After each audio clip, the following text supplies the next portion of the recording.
বর্তমান সময়ে আমরা মা বাবা যারা আছে অনেকে অভিযোগ করি সন্তান আমাদের খোঁজ খবর রাখে না। এমন অভিযোগ আছে। এটার উত্তর হলো, জন্মের পর থেকে আপনি সন্তানের খোঁজ খবর নিছেন কিনা এটা একটা গুরুত্বপূর্ণ বিষয়। ওরা যে আপনার খোঁজ খবর নেয় না, জন্মের পরে আপনি ঠিকমতো খোঁজ খবর নিছেন কিনা। এই জন্য আজকের আলোচ্য বিষয়টা আমরা ঠিক করে নিই। আজকের আলোচ্য বিষয় নববী আদর্শে সন্তান লালন পালন করার পদ্ধতি। নববী আদর্শে সন্তান লালন পালন করার পদ্ধতি। মন দিয়ে বুঝে শুনে পুরো আলোচনাটা শোনার চেষ্টা করব ইনশাআল্লাহ। সন্তান জন্মের আগে দুইজন ভালো মানুষ মিলে একটা পরিবার শুরু করবেন। রাসূলুল্লাহ সাল্লাল্লাহু আলাইহি সাল্লাম বলেন, মান তারদাউনা দীনাহু ওয়া খুলুকাহু, যেই ছেলের মধ্যে দুটি গুণ দেখো, একটা হলো দিনদারিতা আর একটা চারিত্রিক বৈশিষ্ট্য। কোনো ছেলের এই দুই গুণ যদি তোমরা পছন্দ করো, কোনো ছেলের দিনদারিতা যদি তোমরা পছন্দ করো, কোনো ছেলের চারিত্রিক বৈশিষ্ট্য যদি তোমাদের ভালো লাগে, মেয়েকে তার কাছে বিয়ে দিয়ে দাও। এখন বাস্তবতা কি বলেন? দিনদারিতা চারিত্রিক বৈশিষ্ট্য এটা খুঁজে না টাকাওয়ালা খুঁজে? টাকাওয়ালা খোঁজা দোষণীয় না। টাকাওয়ালা ছেলে খোঁজা এটা দোষের না, এটা দোষের না। কিন্তু টাকাওয়ালা খুঁজতে গিয়ে দিনদারিতা চারিত্রিক বৈশিষ্ট্য না খোঁজা এটা দোষের। টাকাওয়ালা খোঁজাটা কিনা দোষের না, এইটা খুঁজতে গিয়ে আমরা দিনদারিতা আর চারিত্রিক বৈশিষ্ট্য এটা আমরা ভুলে যাই, এটা দোষের। তাহলে কোনো ছেলের হালাল চাকরি আছে, হালাল কামাই আছে, তার এই হালাল কামাইটা দেখা এটা কন্যার বাবার জন্য দোষের না। কিন্তু দেখতে হবে গুরুত্ব দিয়ে ছেলেটা দিনদার কিনা, তার চারিত্রিক বৈশিষ্ট্য ভালো কিনা, এটাও তার দেখতে হবে। কোনো মেয়েকে বিয়ে করা হবে চারটি বৈশিষ্ট্য দেখে। قال رسول الله صلى الله عليه وسلم تنكح المرأة لأربع لمالها ولحسبها ولجمالها ولدينها। চারটি বৈশিষ্ট্য দেখে একটি মেয়েকে বিয়ে করা হবে। এক নম্বর, তার সম্পদ দেখা। সম্পদ চাওয়া না, সম্পদ দেখা। দুই নম্বর, ওয়ালি হাসাবিহা, তার বংশ দেখা হবে। তিন নম্বর, ওয়ালি জামালিহা, তার সৌন্দর্যতা দেখা। চার নম্বর, ওয়ালি দীনিহা, তার দিনদারিতা দেখা। ফাজফার বিযাতিদ্দীন তারিবাত ইয়াদাক। রাসূলুল্লাহ সাল্লাল্লাহু আলাইহি সাল্লাম বলেন, চারটার মধ্যে দিনদারিতা প্রাধান্য দাও, অন্যথায় তোমার দুই হাত ধুলোয় দূষিত হবে, তুমি ধ্বংস হবে। কিন্তু ঘটক যখন কোনো মেয়ের ব্যাপারে ছেলের বাবার কাছে বলে, তখন ঘটক ওই মেয়ের প্রথম তিনটা বৈশিষ্ট্য বলে, আর নবী যেটারে গুরুত্ব দিতে বলছে ওইটা বলে না। ঘটক বলে, মেয়েটা মাশাআল্লাহ দেখতে, মেয়েটার টাকা পয়সাও মাশাআল্লাহ, 3 ভাই ইতালি থাকে, মেয়েটার বংশও মাশাআল্লাহ। তো মেয়েটা নামাজি কিনা, দিনদার কিনা, এটা ঘটক বলে না। কোনো ছেলে যখন এই জাতীয় মেয়ের কথা শুনে, উনিও মাশাআল্লাহ রাজি। দিনদারিতা না দেখা মেয়েরে বিয়ে করছে, টাকা পয়সা দেখা বিয়ে করে ফেলছে। 2 বছর না যাইতে ইমাম সাহেবের কাছে আইসা কয়, হুজুর মনটা খারাপ কেন, কি হয়েছে? ঘরে অশান্তি আর অশান্তি। তো দিনদারিতা দিয়ে আপনি তো ঘর শুরু করেন নাই, শুরুই করছেন বদ্দিন দিয়ে, তো ঘরে তো অশান্তি হবেই। নবী বললেন কি, আপনি করলেন কি? কয় হুজুর নবী তো বলছে সম্পদ দেখতে, হুজুর নবী বলছে বংশ দেখতে, নবী বলছে সৌন্দর্যতা দেখছে। তো ভাই আর নবী কি বলছে? আরেকটা জানি কি, তো আরেকটা দিনদারিতা। নবী বলছে এটা প্রাধান্য দিতে, আপনি প্রাধান্য দিচ্ছেন তিনটা, আসলটা আপনি গণে নি নাই। তাই আপনার ঘর এটা জাহান্নাম হবে না কাঠটা জাহান্নাম হবে? টোটাল আলোচনা থেকে আমরা বুঝতে পারলাম স্বামী দিনদার হবে, স্ত্রীও দিনদার হবে। বলেন স্বামী কি হবে? স্ত্রী। আবার স্বামী স্ত্রী। এবার আমার সাথে বলেন, বলেন দিনদার স্বামী দিনদার বিবি, তাদের মাধ্যমে দিনদার পরিবার হবে। তাহলে দিনদার পরিবার হবে, দিনদার স্বামী দিনদার স্ত্রী, তাদের মাধ্যমে দিনদার পরিবার।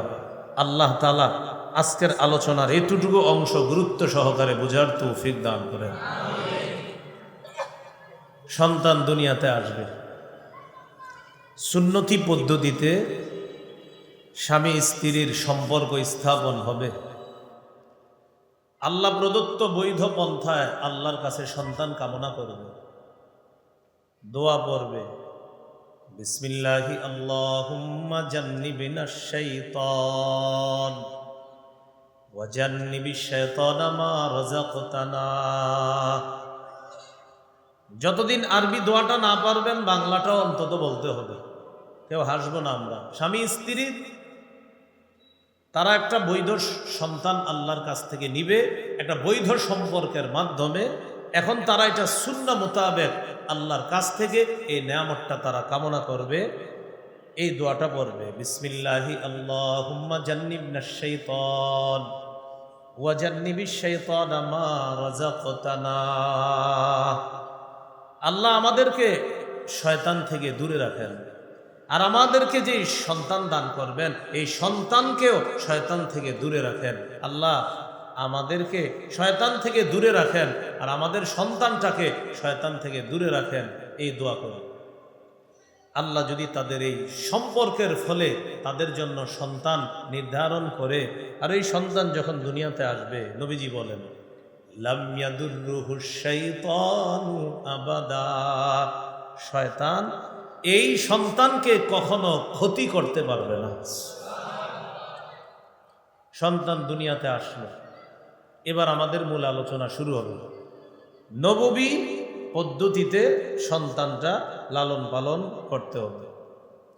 সন্তান দুনিয়াতে আসার পর 1 নম্বর করণীয়, তার কানে আজান দেওয়া। বলেন কি দেওয়া? আবু দাউদ 5105 নম্বর হাদিস।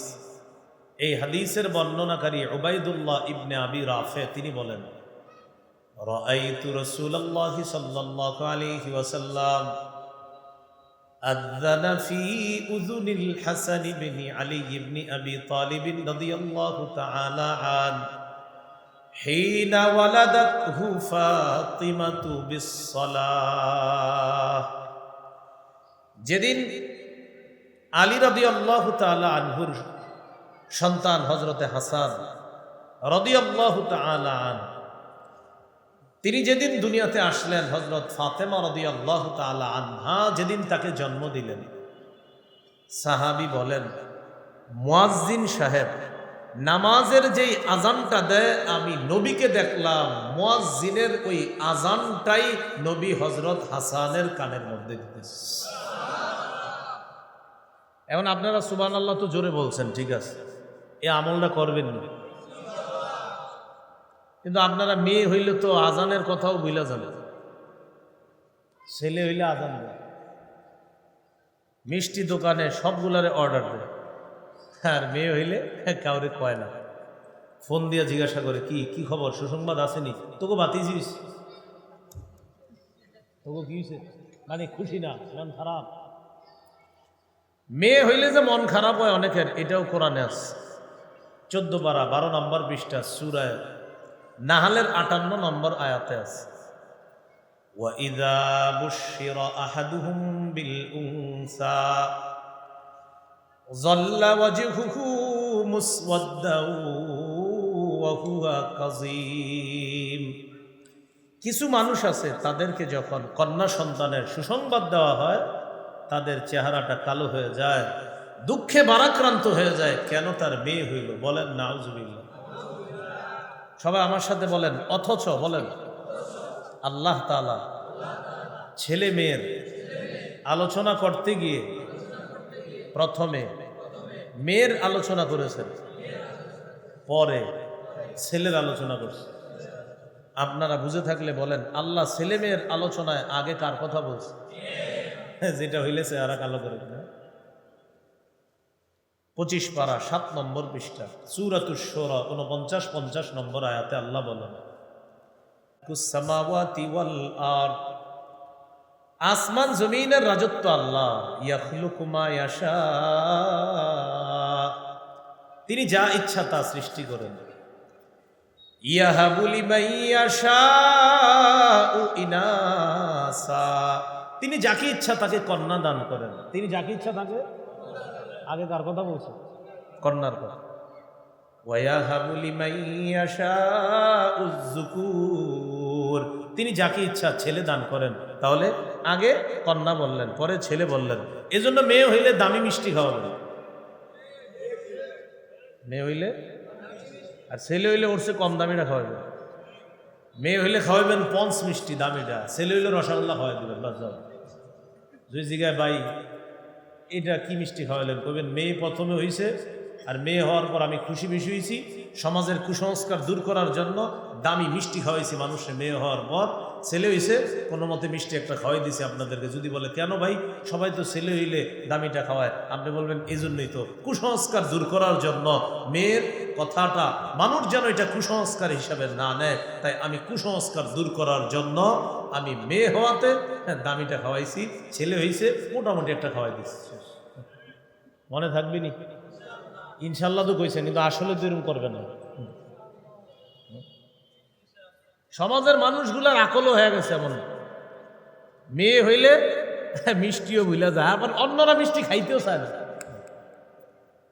ছেলে হইলে কি ব্যাপার, ছেলের বাপ হইছেন, মিষ্টি খাওয়াবেন না, এরকম। আপনারা আজকে যারা মাহফিল শুনতেছেন, আপনাদের মাধ্যমে এই কুসংস্কার যেন দূর হয়। বলেন ইনশাআল্লাহ। তাহলে ছেলে হোক মেয়ে হোক, 1 নাম্বার নববী পদ্ধতি হলো আজান দেওয়া। ছেলে হলো আজান, মেয়ে হলো আজান। আল্লাহ আমাদেরকে এই সুন্নাহ প্রতিষ্ঠিত করার তৌফিক দান করুন। 2 নম্বর তাহনিক করা। বলেন তাহনিক। কি করা বলেন তো?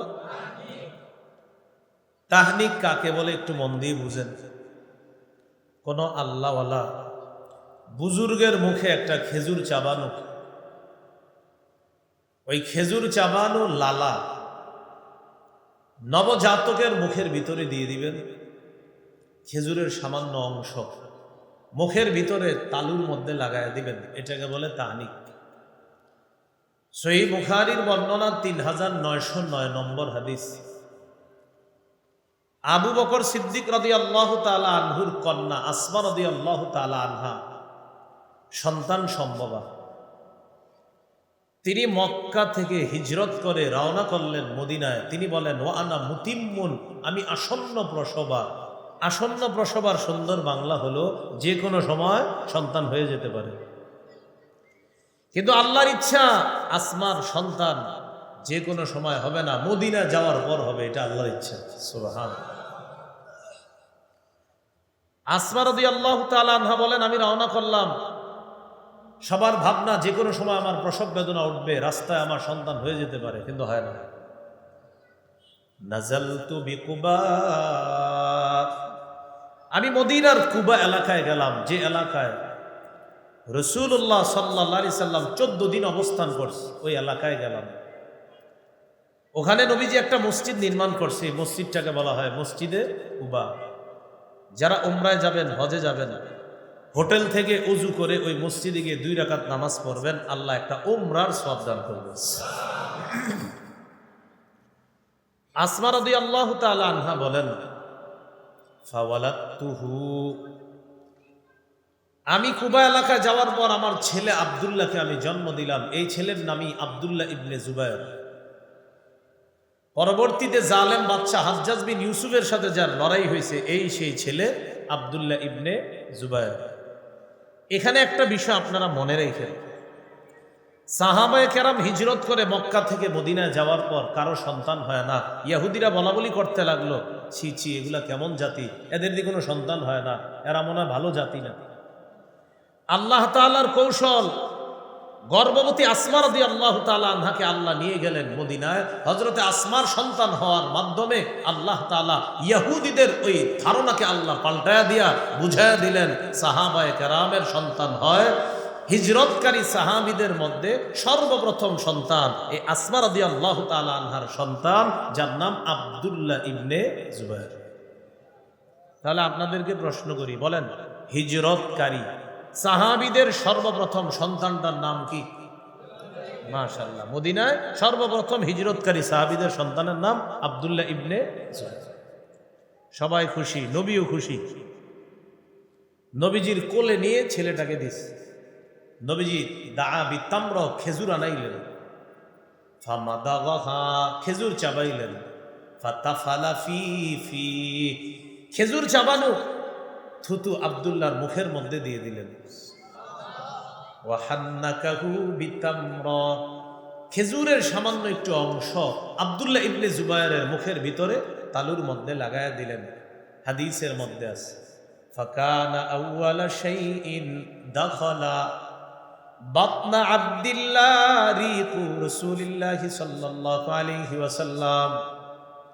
আব্দুল্লাহর পেটে দুনিয়ার কোনো খাবার সর্বপ্রথম যায় নাই। আব্দুল্লাহর মা আসমা রাদিয়াল্লাহু তাআলা আনহা বলেন, আমার ছেলে আব্দুল্লাহর মুখে সর্বপ্রথম আল্লাহর নবীর লালা যায়। আমার সন্তানের পেটে সর্বপ্রথম খাবার হলো আমার নবীর মুখের লালা। এটাই তার পেটে সর্বপ্রথম খাবার, এর আগে অন্য খাবার যায়নি। তাহলে চিন্তা করেন পেটে কি ঢুকছে? নবীর থুতু। চিন্তা করা যায়? কত আশ্চর্যের বিষয়। সুবহানাল্লাহ। আমঘরে যদি স্বপ্নেও নবী একটু থুতু মুখে দিয়ে দেয়, তাও তো অনেক কিছু। এই হলো তাহনিক করা। মনে থাকবে নি? কয়টা হইল? 1 নাম্বার, 2 নাম্বার তাহনিক করা, 3 নাম্বার নবজাতক শিশুর জন্য আমরা দোয়া করব। চাচা, মামা, খালু, খালা যারা দেখতে যায় তারা এই বাচ্চাটার জন্য বরকতের দোয়া করা, বাচ্চার বাবার জন্য, বাচ্চার মায়ের জন্য বরকতের দোয়া করা। আবু দাউদ হাদিসের কিতাব 5106 নম্বর হাদিস। আন আয়েশা সিদ্দিকাতা রাদিয়াল্লাহু তাআলা আনহা কানা রাসূলুল্লাহ সাল্লাল্লাহু আলাইহি ওয়াসাল্লাম ইউতা বিসসিবিয়ান ফায়াদউ লাহুম বিল বারাকা। নবীজির কাছে শিশুদেরকে আনা হতো, আল্লাহ নবী তাদের জন্য বরকতের দোয়া করতেন। এখন আমরা দোয়াটা কিভাবে করব? চলেন দোয়াটা শিখে নিই। আরবিটাও বলি, মনে না রাখলে বাংলাটা মনে রাখবো। বলেন, জাআলাহুল্লাহু মুবারাকান আলাইকা ওয়া আলা উম্মতি মুহাম্মাদিন সাল্লাল্লাহু আলাইহি ওয়াসাল্লাম। আল্লাহ তাআলা এই শিশুকে তোমার জন্য এবং উম্মতে মুহাম্মদীর জন্য বরকতের কারণ বানায়া দেন। তাহলে তার জন্য বরকতের দোয়া করা, তোমার এই শিশুটাকে তোমার জন্য, তোমার পরিবারের জন্য, গোটা জগতের উম্মতে মুহাম্মদীর জন্য যেন আল্লাহ বরকত বানিয়ে দেয়। বলেন সুবহানাল্লাহ। এটা 3 নাম্বার অধিকার। তাহলে আমরা শিশুটাকে দেখা বরকতের দোয়া করা। কিন্তু আমাদের মানুষগুলা কি করে বলেন তো? ওরে আকিকার দিন দেখতে যায়, কেউ বাঁকা কইরা, কেউ সোজা কইরা, কেউ এইভাবে ওইভাবে, কেউ মিষ্টিরা অত মিষ্টি খাইতে পারে না, মুখের এনে দইরা ছবিটা উঠায়, আবার কিন্তু নিয়ে নেয়। এখন ফেসবুকে লেখে প্রথম চাচা হওয়ার স্বাদ, অনুভূতি, এটা ভাষায় প্রকাশ করার মতো না।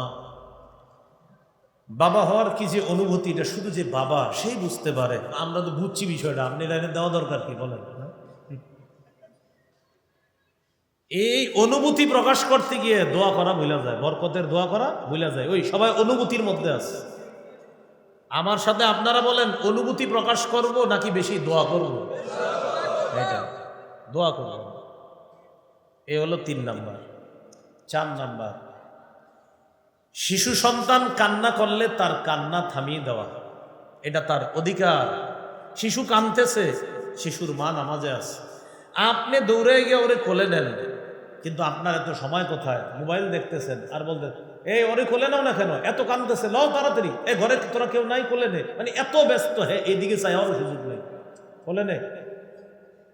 আপনার কি কাজ এত? শিশুরে কোলে নেয় না, উনি প্রচুর ব্যস্ত।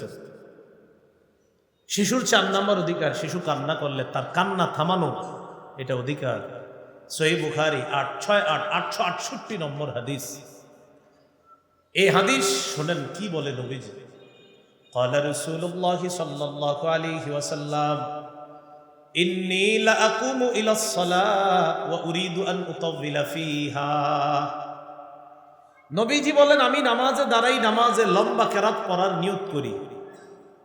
فأسمع بكاء الصبي, আমি নামাজে লম্বা কেরাত পড়ার নিয়ত করে যখন শিশুর কান্নার আওয়াজ শুনি, নবী বলতেছে আমি নামাজে যদি কোনো শিশুর কান্নার আওয়াজ শুনি, ফাআতাজাওয়াজু ফি সলাতি কারাহিয়াতান আন আশুক্কা আলা উম্মিহি। নবীজি বলেন আমি শিশুর কান্নার আওয়াজ শোনার পর শিশুর মায়ের যেন কষ্ট না হয় আমার লম্বা কেরাতের কারণে, তাই আমি কেরাত সংক্ষিপ্ত করে শিশুর মা আর শিশুর দুজনের কষ্ট যেন না হয়, তাদের কষ্ট দূর করার জন্য আমি নবী লম্বা কেরাতের পরিবর্তে সংক্ষিপ্ত কেরাত দিয়ে আমার নামাজ শেষ করে শিশু এবং তার মায়ের অধিকার আমি নবী প্রতিষ্ঠিত করতেছি। নবী কেরাত সংক্ষিপ্ত করে শিশুর যেন কান্না করে কষ্ট না হয়, কারণ নামাজ যত দেরি হবে শিশুরে নেওয়ার কেউ থাকবে না, তখন শিশুর অধিকার ক্ষুণ্ণ হবে। তাহলে 4 নাম্বার, ও কানলে ওর কান্না থামিয়ে দেওয়া। 5 নাম্বার, আকিকা করা। বলেন কি করা? قال رسول الله صلى الله عليه وسلم إن اليهود تعق عن الغلام ولا تعق عن الجارية فعقوا عن الغلام شاتين وعن الجارية شاتان। রাসূলুল্লাহ সাল্লাল্লাহু আলাইহি সাল্লাম বলেন ইহুদিরা ছেলের আকিকা করত না, ছেলের আকিকা করত, মেয়ের আকিকা করত না। ইহুদিরা ছেলের আকিকা করত, মেয়ের আকিকা করত না। হে আমার উম্মত, তোমরা ছেলের পক্ষ থেকে 2টি ছাগল আকিকা করবা, মেয়ের পক্ষ থেকে 1টি পশু আকিকা করবা। তাহলে ইহুদিরা শুধু ছেলের আকিকা করত, মেয়ের আকিকা করত না। নবীজি বলেন তোমরা ছেলের পক্ষ থেকে 2টি পশু আকিকা করবা, মেয়ের পক্ষ থেকে 1টি পশু আকিকা করবা। কারো যদি সামর্থ্য কম থাকে ছেলের পক্ষ থেকে 1টি পশু আকিকা করলেও হবে, কারো যদি সামর্থ্য কম থাকে ছেলের পক্ষ থেকে 1টি পশু আকিকা করলেও আকিকা আদায় হয়ে যাবে। নাসাই হাদিসের কিতাব 4220 নম্বর হাদিস। قال رسول الله صلى الله عليه وسلم كل غلام رهين بعقيقته تذبح عنه يوم سابعه। নবীজি বলেন প্রত্যেক নবজাতক তার আকিকার সাথে আবদ্ধ, 7ম দিনে তার পক্ষ থেকে পশু জবাই করা হবে। ওয়ায়ুহলাকু রাসুহু, তার মাথা মুন্ডন করা হবে। মাথা মুন্ডন করার পর চুল একটা টিস্যুর মধ্যে অথবা ছোট্ট একটা কাগজের মধ্যে রেখে দিবেন, স্বর্ণকারের দোকানে যাবেন, যাওয়ার পর তাকে বলবেন একটা পাল্লার মধ্যে আপনার 7 দিনের শিশুর চুল রাখতে, আরেক পাল্লায় রূপা রাখতে। ওই চুল যতটুকু চুলের পরিমাণ রূপা হবে এই পরিমাণ রূপা আল্লাহর রাস্তায় সদকা করে দিবেন। রূপা যদি সদকা না করেন ওই পরিমাণ রূপার সমপরিমাণ মূল্য আল্লাহর রাস্তায় সদকা করে দিবেন। 1500-2000 টাকার রূপা হইতে পারে, বাড়ায়া বলছি আমি, আরো কম হইতে পারে। 1500-2000 টাকা বা 2500 টাকা রূপা হবে, আমি বাড়ায়া বলছি আরো কম হবে।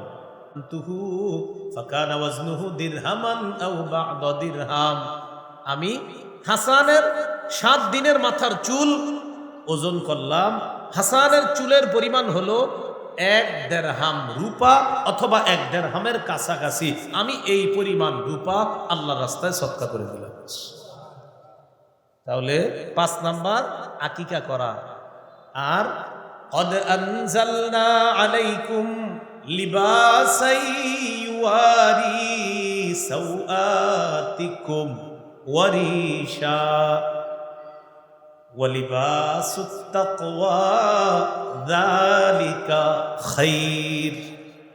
আল্লাহ বলেন আমি তোমাদেরকে এমন পোশাক দিলাম যে পোশাক তোমাদের সতর ঢেকে রাখে, তোমাদের লজ্জাস্থান ঢেকে রাখে, যে পোশাক তোমাদের সৌন্দর্যতার কারণ, যে পোশাক তোমাদের লজ্জাস্থান ঢেকে রাখে আর সৌন্দর্যতার কারণ। আর তাকওয়ার পোশাক এটাই সর্বোত্তম পোশাক।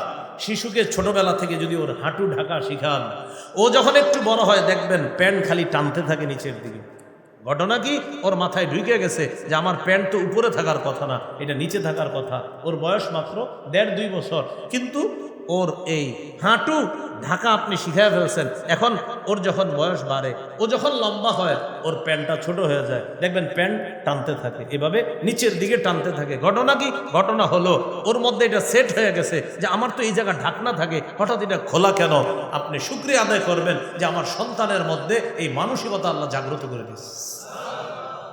কয় নাম্বার গেল? 10। 11 নাম্বার, এটা যদি পারেন আর কি, সাদা পোশাকে অভ্যস্ত করা। কোন পোশাকে? হাদিসে আসছে সাদা পোশাক সর্বোত্তম পোশাক। ক্বালা রাসূলুল্লাহ সাল্লাল্লাহু আলাইহি ওয়াসাল্লাম ইলবাসু মিন সিয়াবিকুমুল বায়াদ। নবীজি বলেন তোমরা তোমাদের পোশাকের মধ্যে সাদা পোশাক পরিধান করবা।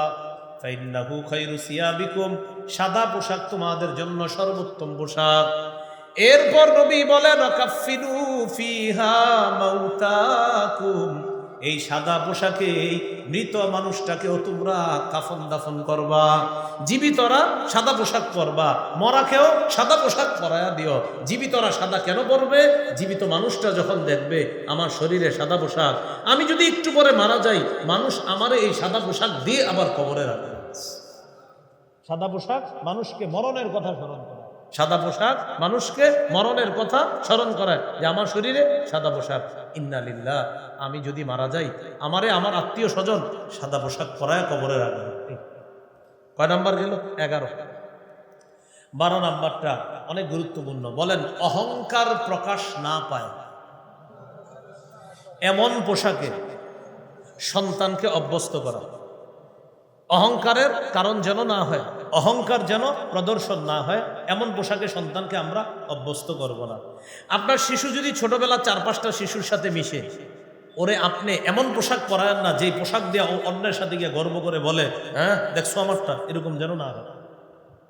অন্য শিশুর সাথে ও যখন মিশবে ওর মধ্যে যেন কোনো অহংকার, এই ভাব, যদিও ওর অহংকারের গুনাহ হবে না যেহেতু নাবালেগ, কিন্তু ওর মধ্যে যেন এই চেতনা জাগ্রত না হয় যে ও পোশাক নিয়ে গর্ব করা শিখে ফেলছে, এটা যেন না হয়। এটা হলো 12 নাম্বার।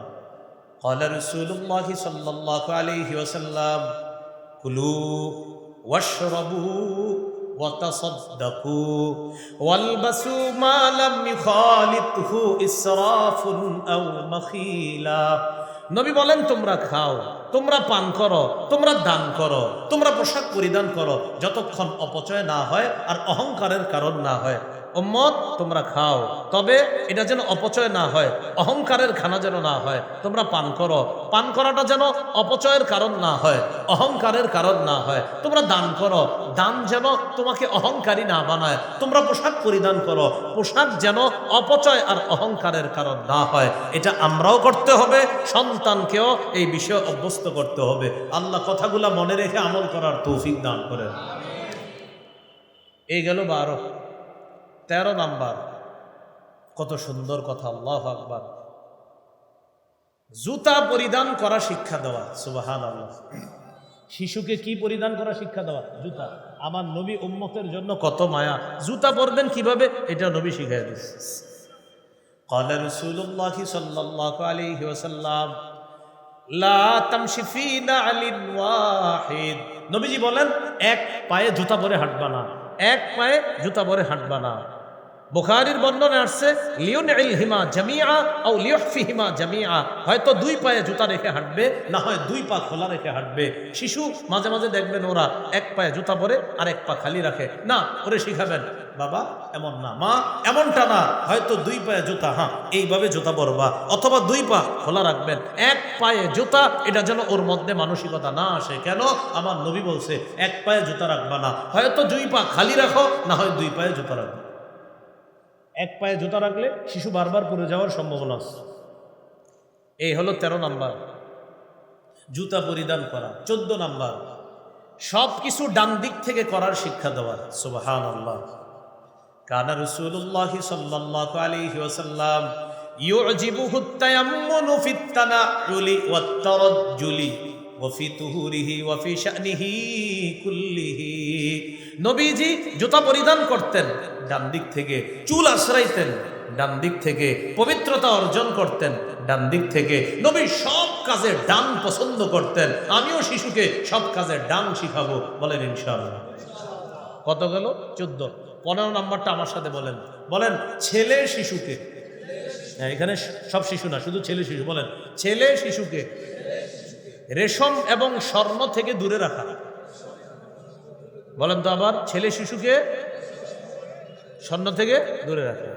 قال رسول الله صلى الله عليه وسلم أحل الذهب والحرير لأناس أمتي وحرم على ذكورهما। রাসূলুল্লাহ সাল্লাল্লাহু আলাইহি সাল্লাম বলেন, আমার উম্মতের মেয়েদের জন্য রেশম বৈধ করা হয়েছে, স্বর্ণ বৈধ করা হয়েছে। ওয়াহুরিমা আলা যুকুরিহা, আমার উম্মতের ছেলেদের জন্য রেশম হারাম, স্বর্ণ হারাম। আমার উম্মতের মেয়েদের জন্য রেশম হালাল, স্বর্ণ হালাল। আমার উম্মতের ছেলেদের জন্য রেশম হারাম, স্বর্ণ হারাম। ছোটবেলায় ছোট ছেলে শিশুকে চেন গিফট করেন না, স্বর্ণের চেন।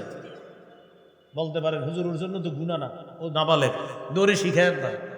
ও নাবালেগ কিন্তু ছেলে শিশু, ও নাবালেগ কিন্তু কি শিশু? ছেলে শিশু। ওরে আমরা স্বর্ণ পরা শিখাবো না, ওর গুনাহ হবে না, ও এখন শিশু, কিন্তু ওরে আমরা এটা শিখাবো না। আল্লাহ না করুক যদি ওর মধ্যে কোনো মানসিকতা তৈরি হয় স্বর্ণের। পুরুষ স্বর্ণ পরবে জান্নাতে, পুরুষ রেশম পরবে জান্নাতে, বাস এটা আমার রবের বিধান, আমার রবের বিধান আমি মাথা পেতে মেনে নিই। মনে থাকবে তো ইনশাআল্লাহ। 16 নাম্বার, তাওহীদ শিক্ষা দেওয়া। কি শিক্ষা দেওয়া? ছেলেকে মেয়েকে বলবেন, নবীজি যেটা আব্দুল্লাহ ইবনে আব্বাস রাদিয়াল্লাহু তাআলা আনহুমাকে শিখিয়ে দিয়েছে, নিজের বাহনের পিছনে বসায় বলতেছে, হে গোলাম শোনো, তুমি, হে বালক তুমি শোনো, আমি তোমাকে কিছু বিষয় শিখিয়ে দিই।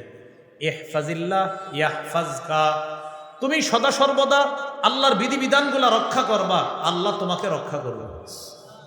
ইহফাজিল্লাহ তাজিদহু তুজাহাকা, তুমি আল্লাহকে সদা সর্বদা স্মরণে রাখবা, বিপদে আপদে আল্লাহকে তুমি কাছে পাইবা। এবার কি শিখাইবেন দেখেন, ইদা সাআলতা ফাসআলিল্লাহ, তুমি যখন চাইবা আল্লাহর কাছে চাইবা। বলেন শিশুকে কি শিখাবো? তুমি চাইলে কার কাছে চাইবা? মা কার কাছে চাও? বাবা কার কাছে চাও? তাহলে শিশুকে বলা, মা আল্লাহর কাছে চাও, বাবা আল্লাহর কাছে চাও। শিশু সন্তানকে আদর করে বলেন আল্লাহর কাছে চাও, মেয়েকে বলেন আল্লাহর কাছে চাও। যখন সাহায্য প্রার্থনা করবা আল্লাহর কাছে সাহায্য প্রার্থনা করো। এইভাবে একমাত্র আল্লাহই সব দেয়, আল্লাহই নেয়, আল্লাহই দাতা, আল্লাহই রিজিক দাতা। এই তাওহীদ একত্ববাদের শিক্ষা দেওয়া শিশুকে। এবার আমার সাথে একটু বলেন, বলেন সৃষ্টি আল্লাহ, সময় আল্লাহ, স্থান কাল আল্লাহ। বলেন সৃষ্টি, সময়, স্থানের মুখাপেক্ষী আল্লাহ নন। আবার আল্লাহ তাআলা সৃষ্টির মুখাপেক্ষী নন, সময়ের মুখাপেক্ষী নন, স্থানের মুখাপেক্ষী নন। বলেন সবাই, বরং সৃষ্টি, সময়, স্থান সব আল্লাহর মুখাপেক্ষী। তাহলে এভাবে আমরা শিশুকে শিখাবো, সৃষ্টি, সময়, স্থান এগুলো সব আল্লাহর মুখাপেক্ষী, আল্লাহ কারো মুখাপেক্ষী না। এইভাবে শিশুকে শিক্ষা দেওয়া, এটাই আল্লাহ হুস-সামাদ, আল্লাহ অমুখাপেক্ষী, আল্লাহ কারো মুখাপেক্ষী না। তাওহীদ শিক্ষা দেওয়া। কত নাম্বার গেল? 16। 17 নাম্বার, শিশুকে ইমানি তরবিয়ত শিক্ষা দেওয়া। কি তরবিয়ত? ইমানি তরবিয়ত শিক্ষা দেওয়া। এবার আমার সাথে বলেন, বলেন ইমানের শ্রেষ্ঠ চাওয়া নামাজ। বলেন তো ইমানের সবচেয়ে শ্রেষ্ঠ একটা দাবি কি? নামাজ। শিশুকে নামাজে অভ্যস্ত করা, যেন 7 বছর বয়সে ওরে হুকুম দিলেই ও নামাজে আগ্রহী হয়ে ওঠে। বাকি 7 বছর বয়সে যে ওরে হুকুম দিবেন, হুকুম দেওয়ার আগ পর্যন্ত ওরে অভ্যস্ত করবেন কিভাবে? আপনার স্ত্রী ঘরে যখন নামাজ পড়বে, ও যখন দোলনার মধ্যে থাকবে, তখন আপনার স্ত্রী যেন ওকে দেখায়া নামাজের মধ্যে দাঁড়ায়। আপনার স্ত্রী নামাজে দাঁড়াবে, ও যেন আপনার স্ত্রীকে নামাজ পড়তে দেখে ঘরের মধ্যে। আপনি মাঝে মাঝে সুন্নত নামাজগুলো যখন ঘরে পড়েন, আপনার শিশু যেন আপনাকে দেখে। দেখবেন 2-2.5 বছরের বাচ্চাটা পরনে কাপড় নাই, কিন্তু মাথায় টুপি একটা দিয়ে আপনার পাশে দাঁড়ায় থাকে। পরনে কাপড় নাই, 2 বছর বয়স, ও আপনার পাশে এসে দাঁড়াবে। হজরতের কিন্তু শরীরে কাপড় নাই, মাথায় টুপি আছে, বয়স 2, আর আপনার দিকে খালি তাকায় থাকবে এভাবে, হাত এইভাবে রেখে তাকাবে। এখন দেখে কি আপনার ঠোঁট নড়ে, ও এমন করে ঠোঁট নাড়ায়। এবার দেখে কি আপনি ঠোঁট নাড়ার উপর রুকুতে যান, ও রুকুতে যায়, আবার এভাবে নিচে দিয়ে দেখে আপনি কি করেন। তো আপনি তো ঠোঁট নাড়ান, সুবহানা রাব্বিয়াল আযীম বলেন, ও এরকম করে ঠোঁট নাড়ায়। এবার আপনি যখন সালাম ফিরাবেন, আঙ্গুলের ওই তাসবিহ পড়তেছেন, ও কি করে জানেন? হঠাৎ আপনার একদিন দেখছে আপনি তাসবিহ, ওরে কোনোদিন বইলেন না কিচ্ছু, ও খালি আপনার দেখ। শিশুরা ফলো করে বেশি। ও যখন দেখবে আপনি এমন করেন, দেখবেন ও আপনার দিকে তাকাবে আর আঙ্গুলের দিকে তাকায় এমন করবে যে সুবহানাল্লাহ। ওর ভিতরে কিন্তু ইসলামী আদর্শ ঢুকে যাইতেছে, ইসলামী আদর্শ। কারণ আপনি যদি সারাদিন এটা দেখেন ওরে নিয়ে, না হাইছেন না, বিষয়টা সিরিয়াস না। আপনি সারাদিন টিভি দেখেন, নাটক সিনেমা দেখেন, কথার কথা কারো ঘরে এরকম পরিবেশ থাকে, শিশুরে নিয়ে সারাক্ষণ এগুলো দেখতেছেন, তো কি শিখবে আপনার কাছে?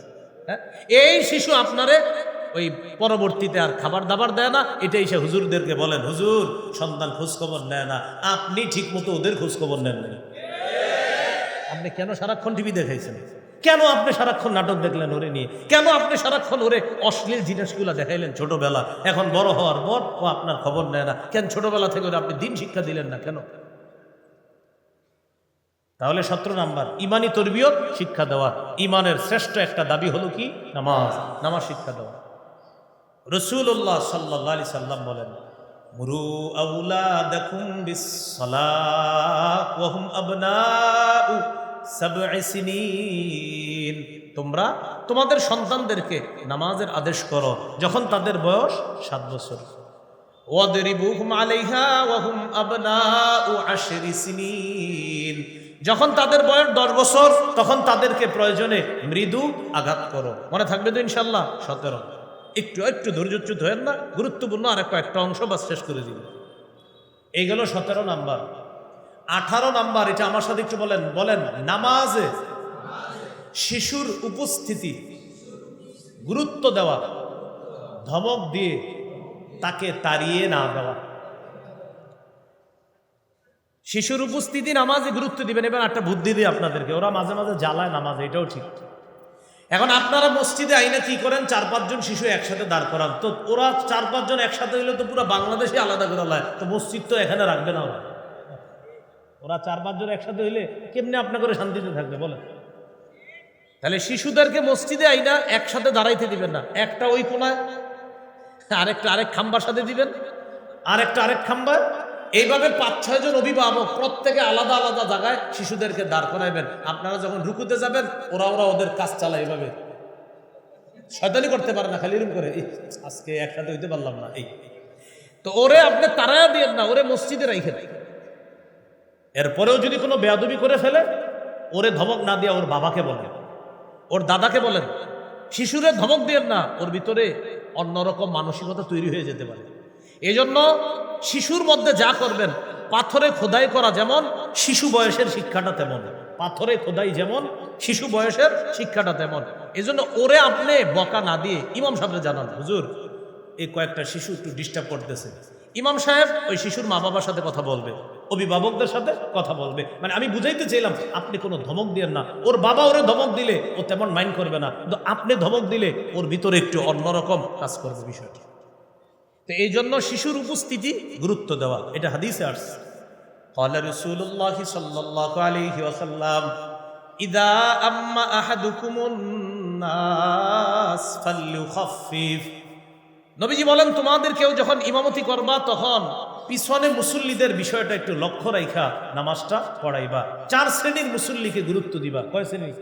ইমাম সাহেব কয় শ্রেণীর মুসল্লি গুরুত্ব দিবে? فإن فيهم الضعيف والكبير والصغير والمريض। চার শ্রেণীর মানুষ আছে ইমাম সাহেবের পিছনে যারা দুর্বল। এক নাম্বার দুর্বল, দুই নাম্বার বৃদ্ধ, তিন নাম্বার অসুস্থ, চার নাম্বার শিশু। যে এরা হলো কেউ দুর্বল, কেউ বৃদ্ধ, কেউ অসুস্থ, কেউ শিশু। তাই ইমাম সাহেব আপনার নামাজটা তাদের প্রতি লক্ষ্য রেখে যেন হয়, এইভাবে ইমাম সাহেব নামাজ পড়াবে। আবার লক্ষ্য মানে অল আসরিয়ার ইন্না আতইনা না, কথার কথা বললাম, অল আসরি দিয়ে নামাজ পড়াইলে হবে, ইন্না আতইনা দিয়ে পড়াইলে হবে। সুন্নতি কেরাতের মধ্যে ছোট যে কেরাতগুলো আছে ওই কেরাতের মাধ্যমে নামাজ শেষ করার চেষ্টা করা। এই জন্য আপনি আবার মাগরিবে আইসা আপনি বললেন যে হুজুর আপনি এত বড় কেরাত নেন। অদ্দোহা সূরা অনেক মুসল্লি মাগরিবে সহ্য করে না। কোন সূরা? অদ্দোহা বেশি বড় না। মক্কায় গিয়ে যদি মাগরিব পড়েন আপনি, প্রথম রাকাতে অনেক সময় ইমাম সাহেব অল মুরসালাতি উরফা পড়ে। এই অল মুরসালাতি উরফা সূরাটা হলো 29 পারার সর্বশেষ সূরা। এটা মাত্র 2.25 পৃষ্ঠা। কয় পৃষ্ঠা? মাত্র কয় পৃষ্ঠা? এক রাকাতে পুরোটা পড়ে। বাংলাদেশে যদি কোনো হুজুর পড়ে, কানে কানে আইসা নামাজের পরে বলবে হুজুর এশার নামাজে আপনি না আসলে ভালো।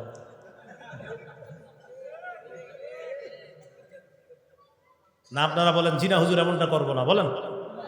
কোন আলেম এরকম তেলাওয়াত করে ফেললে কি আপনি বলবেন যে চলে যান? না, বড় তেলাওয়াত করছে কি নামাজ হয় নাই? আরে বলে নামাজ হয় নাই? হ্যাঁ হয়ে গেছে, হ্যাঁ একদিন হয়তো একটু বেশি পড়ে ফেলছে, এটা হতে পারে। তাহলে 18 নাম্বার শিশুর অধিকার, মসজিদে শিশুর উপস্থিতি গুরুত্ব দেওয়া, নামাজে শিশুর উপস্থিতি গুরুত্ব দেওয়া, ওকে তাড়িয়ে না দেওয়া। হ্যাঁ ও যদি দুষ্টামি করে সেক্ষেত্রে আমরা কোনো ব্যবস্থা নিতে পারি। শিশুদেরকে একসাথে মসজিদে দাঁড় না করানো, এক শিশুকে এক অভিভাবক এক পাশে নিয়ে দাঁড়াবে, আরেক শিশুকে নিয়ে আরেক অভিভাবক আরেক খাম্বার পাশে দাঁড়াবে, আরেক শিশুকে নিয়ে আরেক অভিভাবক আরেক কোনায় দাঁড়াবে। তখন দেখবেন ওদের দুষ্টামিটা আর বেশি হবে না। এমনি কিন্তু রুকু আর সেজদার মাঝামাঝি ওরা খোঁজখবর নিবে প্রত্যেকের, কিন্তু দুষ্টামিগুলো আর হবে না। এই হলো 18 নাম্বার, মনে থাকবে তো ইনশাআল্লাহ। তাহলে আমরা মসজিদে শিশুদেরকে তাড়িয়ে দিব না, আওয়াজ করলে বুঝিয়ে দিব, অথবা ইমাম সাহেবের মাধ্যমে, ইমাম সাহেব শাসন করবে বা অভিভাবক শাসন করবে, আমরা সবাই ওদের উপরে চড়াও হতে যাব না। এই কথাগুলো আমরা মনে রাখবো। 19 নম্বর শিশুকে কোরআন শিক্ষা দেওয়া। এই এলাকার অনেক ওলামায়ে হযরত আসছেন, আমি আপনাদের হাত পায়ে জোর করে বলতেছি, মসজিদ ভিত্তিক মক্তবটার গুরুত্ব আরেকটু বাড়ানো। এই মসজিদের সভাপতি সেক্রেটারি সাহেব দায়িত্বশীল যারা আছেন, আরো অন্য আশেপাশের মসজিদের হয়তো দায়িত্বশীলরা আছেন, আল্লাহর রাস্তে আপনারা মসজিদ ভিত্তিক যে মাদ্রাসাটা আছে এটার গুরুত্ব একটু বাড়ানো। মসজিদ ভিত্তিক মক্তব আর মাদ্রাসার গুরুত্ব যদি না বাড়াই, এক সময় এদেশের অনেক মানুষ নাস্তিক হয়ে যাবে। বেশি এটা বাড়ান। আগে মসজিদ ভিত্তিক মক্তবে 150-200 ছাত্র হইতো সকালবেলা, এটার গুরুত্ব বাড়ান। প্রয়োজনে ইমাম সাহেবরা নতুন করে আবার বসেন, সভাপতি সাহেব সেক্রেটারি সাহেবদের সাথে বসেন, বৈশা প্ল্যান করেন কিভাবে মসজিদ ভিত্তিক মাদ্রাসাটা এটারও গুরুত্ব বাড়ানো যায়। আশেপাশে তো মাদ্রাসা আছে, মসজিদের শিক্ষাটা, কারণ এখানে যেই ছেলেকে তার বাবা ডাক্তার বানাবে তিনিও তার ছেলেটাকে এখানে পাঠাবে, যেই বাচ্চা মেয়েটা তার মেয়েকে উনি ডাক্তার বানানোর নিয়ত, তিনিও শিশু অবস্থায় মেয়েটাকে মসজিদে পাঠাবে। এমন অসংখ্য শিশু আছে যাদের ব্যাপারে মা বাবা হয়তো নিয়োগ করে ওরে আমি এই লাইনে পড়াবো, কিন্তু দিনই শিক্ষাটা যেন মসজিদে প্রথমে হয়। এই ব্যাপারে কমিটি, সভাপতি, দায়িত্বশীল যারা আছি নতুন করে আবার ইমাম সাহেবের সাথে বসেন এবং আপনারা এমন একটা কার্যক্রম করেন যে এই মসজিদ ভিত্তিক একটা মাদ্রাসা আছে, এটার গুরুত্ব বাড়াতে হবে। যে এখানে একটা মাদ্রাসা আছে, সকালে বা আসরের পরে 1 ঘন্টার মাদ্রাসা বা 1.5 ঘন্টা 2 ঘন্টার মাদ্রাসা, এবং এটা বাকায়দা গুরুত্ব সহকারে হতে হবে, এটার সাইনবোর্ড থাকতে হবে। এভাবে বাড়ান, আল্লাহর রাস্তায় বলছি, উম্মতকে বাঁচান। এক ওয়াজ মাহফিলের চাইতে বেশি, 1000 গুণ বেশি ফায়দা হবে একটা বক্তব্য বানান মসজিদে। 1000 ওয়াজ মাহফিলের চেয়ে, আল্লাহর কসম বলছি, 1000 ওয়াজ মাহফিলের চেয়ে অনেক বেশি ফায়দা হবে মসজিদ ভিত্তিক মাদ্রাসার গুরুত্ব বাড়ান। এ হলো 19 নম্বর, শিশুকে কোরআন শিক্ষা দেওয়া। অনেকে তার সন্তানটাকে সহিহ শুদ্ধ কোরআন শিখাইতে পারে না। আলহামদুলিল্লাহ, মসজিদে আপনারা অন্যরা কষ্ট নিয়ে না, বিশেষ করে কওমি মাদ্রাসার যে ইমাম সাহেবরা আছে, আমি যে কোনো জায়গায় নামাজ পড়লে বলে দিতে পারি ইমাম সাহেব কোন জায়গায় পড়ছে। আমি অন্য প্রতিষ্ঠানকে ছোট করছি না, কিন্তু এটা আমাদের একটা গর্বের বিষয়। আমি নামাজ পড়লেই বলে দিই উনি আমাদের লোক। আলহামদুলিল্লাহ, নামাজ পড়লে মানে অটোমেটিক বলে দিই। হুজুরে ভালো মাদ্রাসায় পড়ছে, কওমি মাদ্রাসায় পড়ছে। এটা আমি বলছি অন্য প্রতিষ্ঠান ছোট করছি না, কিন্তু কওমি মাদ্রাসা আল্লাহর একটা নেয়ামত। কওমি মাদ্রাসার 100-এ 100 সবার কোরআন তেলাওয়াতটা অসাধারণ হয়, এটা আল্লাহর নেয়ামত।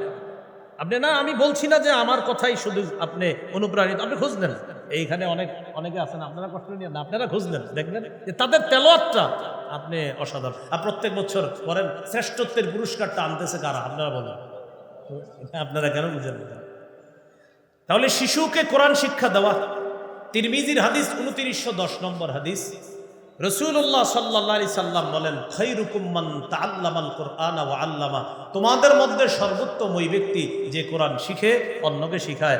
সকালবেলা যে হুজুরটা বাচ্চাকে লাঠি হাতে নিয়ে শিখাইতেছে, এই তুই এদিকে আয়, হামজা লাম জবর আল, হামিম জবর হাম, আল হাম দাল পেশ দু আলহামদু, এই আব্দুর রহিম এদিকে আয়, তুই ছোট্ট একটা বেত নিয়ে হুজুরে ডাকে, বা জবর বা, শিন জবর শা, বাসা, র দুই পেশ রুন, বাসারুন, যাও তুমি যাও, এই তুমি এদিকে আসো, নুন জবর না, সদ জবর স, না স, র জবর র, না স র।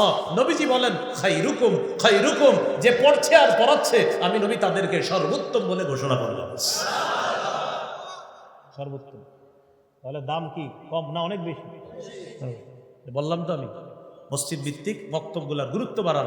আজকে এই মাহফিলটা আপনারা অনেক গুরুত্ব দিয়ে করছেন, 1 বছর আপনারা অপেক্ষা করছেন, আজকে এখানে আলোচক আসবে, ওয়াজ করবে, এটা আপনারা কতটা গুরুত্ব, একদিনের গুরুত্ব দিচ্ছেন 1 বছর। কিন্তু আমি বলছি এরকম হাজারো মাহফিলের চেয়ে একটা মসজিদ ভিত্তিক স্ট্রং বক্তব্য, এটা 1000 গুণ বেশি ভূমিকা রাখবে একটা সন্তানকে আদর্শ সভ্য সন্তান হিসাবে গড়ে তোলার জন্য। তাহলে আমরা ইনশাল্লাহ চেষ্টা করবো তো? বলেন আল্লাহ তৌফিক দান করেন। কত গেল? 19। আপনি কত হয়েছি? আপনি এটা গুরুত্ব দিবেন ইনশাল্লাহ, হ্যাঁ, খুব গুরুত্ব দিবেন ইনশাল্লাহ। আজকের মাহফিলের পরে আপনি হুজুরে নিয়ে বসবেন মাশাল্লাহ মাশাল্লাহ। উনি ইনশাল্লাহ এই মসজিদে ইমাম সাহেব এবং দায়িত্বশীল যারা আছে সবাইকে নিয়ে বসে নতুন করে আবার মসজিদ ভিত্তিক মাদ্রাসার গুরুত্বটা উনি দিবে। উনি ইনশাল্লাহ, আমরা দোয়া করতেছি আল্লাহ তাআলা কবুল করুন। 20 নম্বর, শিশুর সাথে খেলাধুলা করা। সুবহানাল্লাহ পড়েন। কার সাথে? আপনাদেরকে উদাহরণ দিলে অবাক হবেন, কার সাথে কে খেলাধুলা করতেছে দেখেন। ইবনে মাজাহ হাদিসের কিতাব 144 নম্বর হাদিস, আমাদের নবীজি বের হইছে একজনের দাওয়াতে যাইতেছে। নবীজি বের হওয়ার পর ওয়া হুসাইনুন ইয়ালআবু ফিস সিক্কা, মদিনার অলিতে গলিতে নবীজির নাতি হযরত হুসাইন খেলতেছে। সুবহানাল্লাহ। কে? হযরত হুসাইন, ছোট মানুষ, তিনি মদিনার অলিগলি। সিক্কা শব্দের অর্থ হলো গলি, অলিগলি। সিক্কাতুনের বহুবচন সিকাত। এই সিক্কাতুন মানে হলো অলিগলি। এই অলিগলির মধ্যে হযরত হুসাইন খেলতেছে। নবীজি যখন নাতি হুসাইনকে দেখছে, মানুষের সামনে তাড়াতাড়ি গেলেন, এই দেখি শরত শরত। যাওয়ার পর যেই মাত্র নাতি নানাকে দেখলেন, ইয়াফিররু হা হুনা ওয়া ইয়াফিররু হা হুনা, হযরত হুসাইন নানাকে দেখা একবার এদিকে পালায় আর একবার এদিকে পালায়। নাতি যেদিকে যায় নানাও সেদিকে যায়, নাতি আরেক দিকে যায় নানাও সেদিকে যায়। ইউদাহিকু, নবী হাসতেছে নাতির সাথে। এক পর্যায়ে জড়ায়া ধরছে, জড়ায়া ধরে বললেন, আনা মিন হুসাইনিন ওয়া হুসাইনুন মিন্নি, আনা মিন হুসাইন, হুসাইন আমার, আমি হুসাইনের থেকে, হুসাইন আমার থেকে। আহাব্বাল্লাহ মান আহাব্বা হুসাইনান, শোনো, আমার হুসাইনকে যে ভালোবাসলো আল্লাহ তাকে ভালোবাসে। নবীজি নাতি, ছোট্ট মানুষ, হযরত হুসাইন রাস্তায় খেলতেছে, নবীও গিয়ে শরীফ হয়ে গেছে। উনি এদিকে দৌড়ায়, আমাদের নবীও দৌড়ায়। হুসাইন রাদিয়াল্লাহু তাআলা বাম দিকে যায়, নবীও ওদিকে যায়। নবী খালি ধরতে চায় আর নানা ধরতে পারতেছে না, নাতিও খালি পালায়, নাতিও নানার সাথে খেলতেছে। নবীজি এক পর্যায়ে ইউদাহিকু, হাসতে হাসতে, ওয়া ইউলাইবু, তার সাথে খেলতে খেলতে তাকে ধরে ফেললেন। ধরার পর বললেন, হুসাইন আমার থেকে, আমি হুসাইনের থেকে, আমার হুসাইনকে যে ভালোবাসলো আল্লাহ তাকে ভালোবাসে। কয় নাম্বার গেল? 20। খেলা। 21 নাম্বার, শিশুকে ভালোবাসা। শিশুকে কি করা? আগের উদাহরণ গেছে কারে দিয়ে? হুসাইন। এবার হযরত হাসানকে দিয়ে একটা উদাহরণ দিই। সুবহানাল্লাহ পড়েন। সহিহ বুখারী 5884 নম্বর হাদিস। এই হাদিসের মধ্যে আসছে, নবী বাজার থেকে আসছে বাসায়, আসার পর বললেন, আইনা লুকা, শব্দটা শিখে ফেলেন, বলেন আইনা লুকা। লুকা কোথায়? বলেন, বলেন লুকা কোথায়? এবার বলেন লুকা অর্থ হ্যাংলা পাতলা শিশু। লুকা অর্থ কি? নবী বাসায় এসে বললেন, এই আমার লুকা কোথায়? লুকা, লুকা মানে আমার হ্যাংলা পাতলা ওই হাসান কোথায়? হযরত হাসান আসছে নবীজির কাছে। আসার পর ফালতাজামা হযরত হাসান রাদিয়াল্লাহু তাআলা আনহুকে নবীজি এইভাবে বুকের সাথে জড়ায়া ধরে বললেন, আল্লাহুম্মা ইন্নী উহিব্বুহু, আল্লাহ আমার হাসানকে আমি খুব ভালোবাসি, ফাহিব্বা মাই ইউহিব্বু, আমার হাসানকে যে ভালোবাসবে আল্লাহ আমি নবী দোয়া করলাম আপনিও তাকে ভালোবাসেন। কত গেল? 21 ভালোবাসা। 22 নাম্বার শিশুকে রানে বসানো, রানে, এই রানে বসানো। দুইজন ছোট্ট ছেলে মেয়ে, একটারে এই রানে বসাবেন আর একটাকে এই রানে বসাবেন। সহিহ বুখারী 6003 নম্বর হাদিস। হাদিসের বর্ণনাকারী উসামা ইবনে যায়েদ, নবীজির পালক পুত্রের সন্তান উসামা মানি হয়। এই উসামা রাদিয়াল্লাহু তাআলা আনহু বলেন, নবীজি আমাকে ধরলেন, ধরার পর ইউকঈদুনি আলা ফাখিজিহি, নবী এক রানে আমারে বসাইলেন, আরেক রানে হযরত হাসানকে বসাইছে। দুই রানে দুইজনকে, একজন হলেন মেয়ের ঘরের নাতি, আরেকজন হলো পালক পুত্র যায়েদ বিন হারেসা, মানে ছেলের ঘরের নাতি। তো একজনের নবী দাদা লাগে, আরেকজনের নানা। তাহলে নানা নাতিকে এক রানে বসাইলেন আর দাদা তার নাতিকে আরেক রানে বসাইলেন। হযরত উসামা রাদিয়াল্লাহু তাআলা আনহু বলেন, সুম্মা ইয়াজুম্মুহুমা, এরপর নবী কি করছে, এই উসামা আর হাসান দুজনকে এইভাবে মিলায়া বুকের সাথে জড়ায়া ধরে বললেন, আল্লাহুম্মা আরহামহুমা ফাইন্নী আরহামুহুমা, আল্লাহ আপনি আমার এই হাসান আর উসামার প্রতি দয়া করেন, কারণ আমি নবী আমার এই দুই নাতিকে খুব ভালোবাসি। তাহলে রানে বসানো শিশুকে, এটা শিশুর অধিকার। ছেলেরে শুধু বসায় না, ছোট্ট মেয়েটারেও বসায়, কষ্ট পায়। খালি ছেলে ভাইয়েরে বসান, ওরে বসান না, যেন মেয়েরেও বসাবেন। ছোট্ট মেয়ে, ওরও আদর করেন, ওরে বেশি আদর করবেন, কারণ ও বেশি দিন আপনার ঘরে থাকবে না, ও চলে যাবে কিছুদিন পরে, ঠিক না? 23 নাম্বার শিশুকে স্নেহ করা। তিরমিজির হাদিস 1920 নম্বর হাদিস, মান লাম ইয়ারহাম সগীরানা ওয়া লাম ইয়ারিফ শারাফা কাবীরিনা ফালাইসা মিন্না, যে ব্যক্তি শিশুকে স্নেহ করে না আর বড়কে সম্মান করে না, নবী বলেন সে আমাদের অন্তর্ভুক্ত না। লাইসা মিন্না মান লাম ইয়ারহাম সগীরানা, যে শিশুকে স্নেহ করে না সে আমাদের অন্তর্ভুক্ত না। তাহলে শিশুকে স্নেহ করা, যার তার শিশুকে আপনি স্নেহ করবেন, নিজের শিশুকে না, শুধু অন্যের শিশুকেও একটু স্নেহ করবেন, মাথায় হাত বুলিয়ে দিবেন। আল্লাহ তৌফিক দান করেন। এই গেল 23 নাম্বার। 24 নাম্বার অধিকার, সহিহ বুখারীর বর্ণনা 5997 নম্বর হাদিস। এই অধিকারটা হলো শিশুকে চুমু দেওয়া। বলেন শিশুকে কি করা? এক সাহাবীর 10 জন সন্তান, উনি কাউরে চুমা দেয় না। উনি নবীজিরে বলতেছে, ইন্নালি আশারাতাম মিনাল ওয়ালাদ। সহিহ বুখারীর 5997 নম্বর হাদিস। আকরা ইবনে হাবেস, নবীর একজন সাহাবী, তিনি বলেন, হুজুর আমার 10 জন সন্তান, মা ক্বাব্বালতু আহাদাম মিনহুম, আমি কাউরে চুমা দেই না। নবীজি বললেন, এটা তুমি কি কইলা? মান লা ইয়ারহাম লা ইউরহাম, যে দয়া করে না তাকে দয়া করা হয় না। সন্তানকে চুমু দিবা, শিশু সন্তানকে আদর করবা, তাহলে আল্লাহ তোমাকে দয়া করবে। কত গেল? 24, আর দুইটা শেষ হয়ে যাচ্ছে। 25 নম্বর, খানা ভালো কিছু আনলে ঘরের মধ্যে শিশুকে আগে দিবেন। মনে করেন বড় ছোট সবাই আছেন, শিশুদের প্রথম দিবেন। ওতিয়া রাসূলুল্লাহ সাল্লাল্লাহু আলাইহি ওয়াসাল্লাম বিবাকুরাতিল ফাকিহা, সর্বপ্রথম ফল, গাছের ফলটা সাহাবায়ে কেরাম নবীজিরে হাদিয়া দিতেন, যেটা এই যুগে অনেক মানুষ করে। প্রথম ফল, প্রথম সবজিটা এতিমখানায় দেয়, নিয়ে ভালো ভালো মানুষকে দেয়। তো নবীজির কাছে গাছের প্রথম ফলটা হাদিয়া আনার পর নবী ফলটার দিকে তাকাইতেন, তাকায় দোয়া করতেন, আল্লাহ এই ফলে প্রথম ফলটায় বরকত দেন, শেষ ফলটায়ও বরকত দিয়েন। এটা বলার পর সুম্মা ইউতিহা, নবীজি কি করতেন? অতঃপর নবীজি তার পাশে থাকা কোনো শিশুকে এই ফলটা দিয়ে দিতেন, নাও তুমি এটা খাও। তাহলে কিছু আসলে শিশুকে অগ্রাধিকার দেওয়া। কয়টা গেল? 25। 26 নাম্বার সর্বশেষ, আমার সাথে বলেন, বলেন শিশুর সাথে ভুলেও মিথ্যা বলা যাবে না। শিশুর সাথে সদা সর্বদা সত্য বলতে হবে, হাসির ছলেও সত্য বলতে হবে। মনে থাকবে তো? ওর সাথে মিথ্যা কথা বললেন না। আবু দাউদ 4991 নম্বর হাদিস। নবীজির এক সাহাবী নাম আব্দুল্লাহ ইবনে আমের, তাকে তার মা ডাক দিছে, তাল আব্বু এদিকে আসো তুমি। নবীজি তার মাকে বললেন, আচ্ছা তুমি তোমার সন্তানকে কেন ডাক দিলা? কয় হুজুর আমি তারে কিছু দিব। নবীজি বললেন, কি দিবা? তিনি বললেন অতিহি তামার, আমি তাকে খেজুর দিব। নবীজি বললেন তুমি তাকে ডাকার পর যদি খেজুর না দিতা, তোমার নামে একটা মিথ্যা কথা আল্লাহর দরবারে লেখা হইতো। আমরা অনেক সময় শিশুদেরকে ডাক দিই, আব্বু এদিকে আসো, মজা দিব, মজা। আসার পরে আর মজা দেন না, আপনার নামে মিথ্যা কথা লেখা হবে।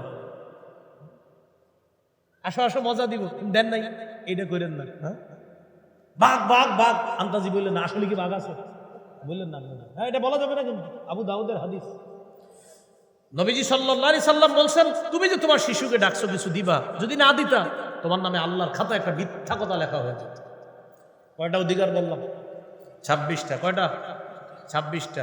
আরো আছে 38টা। কয়টা? শিশু থেকে বড় হওয়া পর্যন্ত মোটামুটি 26টা। আরো কয়টা আছে? 38টা। প্রচুর সময়ের প্রয়োজন।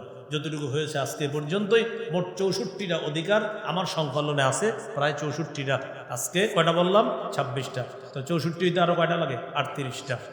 বাকি 38টা আমার একটা সংকলন আছে, মিম্বরের আমানত। ওইটা আপনারা পড়ে নেবেন, অনেকের কাছে আছে কিতাবটা। প্রথম খণ্ডে অধিকারগুলা পাবেন, প্রথম খণ্ডে এই 64টা অধিকার পাবেন। দ্বিতীয় খণ্ডের আলোচনা শিরিক বেদাতের আলোচনা। শিশুকে শিরিক সম্পর্কে, বেদাত সম্পর্কে শিশু যেন যথেষ্ট সচেতন থাকে, এই শিক্ষা দিতে হবে। 3 নম্বর খণ্ডে হালাল হারাম। শিশুকে হালাল শিখাতে হবে, হারাম শিখাতে হবে। এটা হালাল, এটা হারাম, এটা শিশুর মাথায় বসাতে হবে। 4 নম্বর খণ্ডে স্বামীর 24টি অধিকার, স্ত্রীর 19টি অধিকার।